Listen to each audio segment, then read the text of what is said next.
Your team is spending six figures on creative, but which ads are actually driving results and which ones are quietly draining your budget? Most marketers spend all of their time looking at generic ad campaign reports without ever having a dedicated lens on creative performance. Or if they do, it's often diluted across so many platforms that it's nearly impossible to extract any granular, actionable insight. Put simply, most platforms show you numbers, but Pencil shows you why those numbers look the way they do and what you should do next. Pencil benchmarks every ad against industry standards, so at a glance you can see what's working and, more importantly, what's not. You can dive deeper with clear insights to the actual drivers of performance, from hook strength to product clarity to whether there's faces in the ads themselves. These things map directly to your KPIs like CTR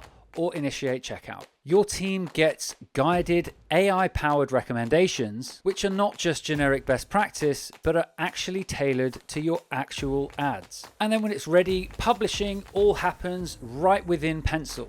So no breaking up your workflows and no added friction. Pencil helps you move fast, fix what's broken, and scale what's working really well. Creative intelligence that is finally made actionable. And here's why it works so well. Pencil has been learning since 2018. $2 billion in ad spend across 5,000 brands has all fed into the platform to help identify what really performs across every category. That means unmatched precision in verticals like travel, retail, and luxury. And it plugs into your campaigns and your audiences, giving your team feedback grounded in your data, not just generic theory. And it's always up to date with what the platforms themselves say works, built right into the engine itself. So it will always surprise you with what creativity can do.